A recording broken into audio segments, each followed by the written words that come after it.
Hi everyone, I'm Jessica Beck. I'm the Milton Fine Curator of Art at the Andy Warhol Museum, and I'm coming to you again from my apartment in Pittsburgh. And today I'm talking about another Warhol book, and today I'm talking about The Philosophy of Andy Warhol from A to B and Back Again, a book published in 1975, again with the help of Pat Hackett, but also some other people, Bob Colacello and Bridget Berlin. So it's actually sometimes Andy Warhol, this A, and sometimes Bob Colacello as the B, Bob, and sometimes Bridget, B, Berlin, but not always. And that's the interesting part of this book, is that you can't necessarily trace who's saying what, and the authorship is complicated, and it's a collaboration and a composite of many voices, like many of Warhol's books. And someone that I need to highlight again, and I've done this before, is Lucy Mulroney and her beautiful book, Andy Warhol Publisher, which is funny and smart and has some very almost investigative research on the books that she did at the archives of the Andy Warhol Museum. She has this great chapter called I'd Recognize Your Voice Anywhere, which is all about the making of the philosophies. It's a really great read.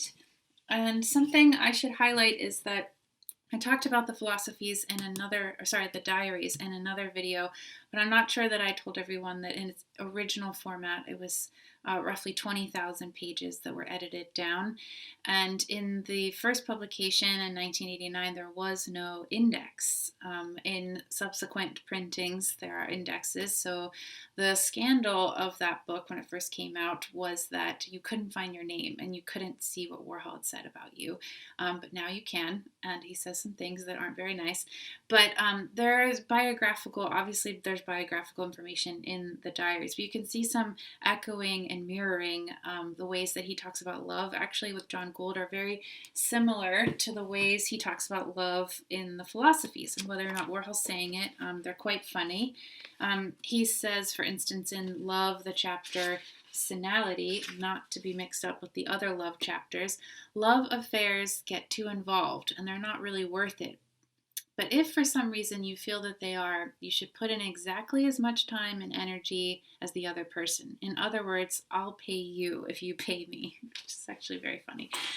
But so the title of this book also gets echoed in this beautiful book, Andy Warhol from A to B and Back Again.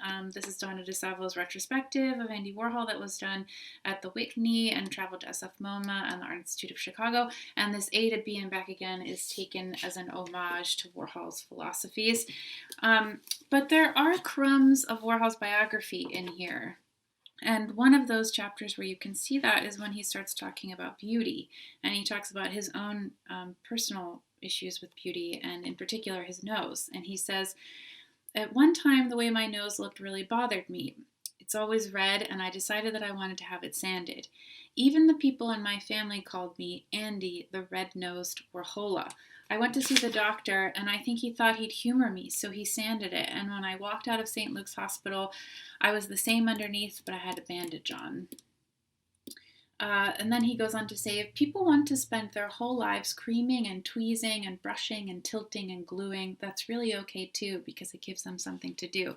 In an interesting way, in the diaries, which I was highlighting a minute ago, Warhol often says, well, I glued myself together before he went out to a party or an outing of some kind, and that refers to his wig, because on this cover, you can see Warhol's covering in his nose and covering in his receding hairline in the 50s, and this is his passport photo that Donna used on the cover of this book. But Warhol also repeated this fixation on his nose in college self-portraits. You can see here an early college self-portrait that he did at Carnegie Tech, which is now Carnegie Mellon.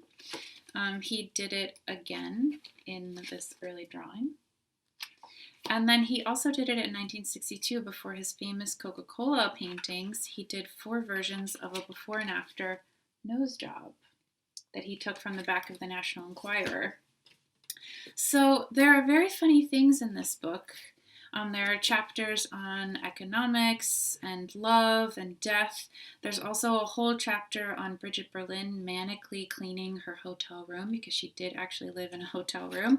It goes on for almost the entire chapter in the Tingle, which is close to the end if you actually get through this. But so you might get some personal moments of Warhol in here, but like all of his books, it's a composite. It's a collaboration.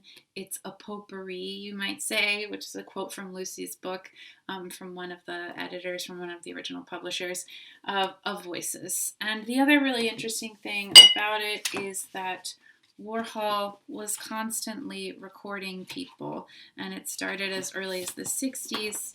You can see him here with Billy Kluever, the engineer that helped him come up with his Silver Cloud sculptures. So Warhol's books are complicated, they're interesting, they show a different side of him. Sometimes you get a personal side of him, often you get someone else's voice. So the famous things that we quote Warhol as saying might not have been his at all, but that's sort of the fantasy of Warhol. He was an enigma, and he understood this idea of a brand. That's why we're still talking about the man. But so the Philosophies, you can pick this up. I bet you have it on your shelves. I bet some of you do. Is a great one to read.